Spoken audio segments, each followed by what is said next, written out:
آپ اگر چاہتے ہیں نا کہ آپ کو غصہ نہ آئے، آپ کی طبیعت ذرا حشاش بشاش رہے، آپ مسکراتے ہوئے نظر آئیں، تو چند کام کریں.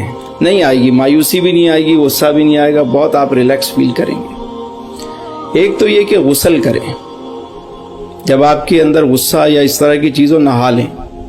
غصہ آگ ہے اور پانی جو ہے اس کو ٹھنڈا کر دیتا ہے. اگر وضو نہیں ہے تو وضو کر لیں. کھڑے ہوئے تو بیٹھ جائیں، بیٹھے ہوئے تو لیٹ جائیں، پانی پئیں، 2 رکعت نفل پڑھ لیں. یہ 12 منٹ اس کا دورانیہ ہوتا ہے. اگر یہ آپ نے کسی کام میں گزار لیا تو پھر دوسرے ہارمونز ہیں، جو دوسری آپ کے یہاں مثبت باڈی کے اندر جو تبدیلی ہے وہ رونما ہو جاتی ہے. مایوسی سے نکلنے کا بھی ایک بڑا اچھا فارمولہ میں آج آپ سے عرض کرتا ہوں. اگر کسی کو مایوسی رہتی ہے، نا امیدی رہتی ہے، ڈپریشن رہتا ہے، تو 2-4 باتیں اس حوالے سے بھی سن لیں.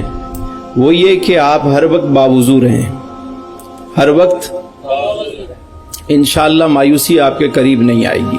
مایوسی سے نکلنے کا ایک طریقہ یہ بھی ہے کہ آپ اچھی خوشبو استعمال کریں. کیا کریں؟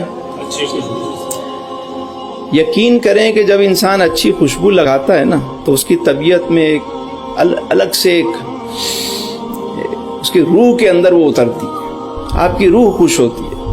یہی ہوتا ہے کہ روحانی محافل میں عموماً آپ نے دیکھا ہوگا کہ خوشبو کا استعمال زیادہ ہوتا ہے. خوشبو لگائیں.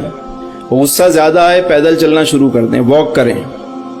مایوسی ہو رہی ہو، واک شروع کر دیں، گھومتے رہیں، چلیں. ہاتھ میں تسبیح ہو اور درود پڑھتے رہیں.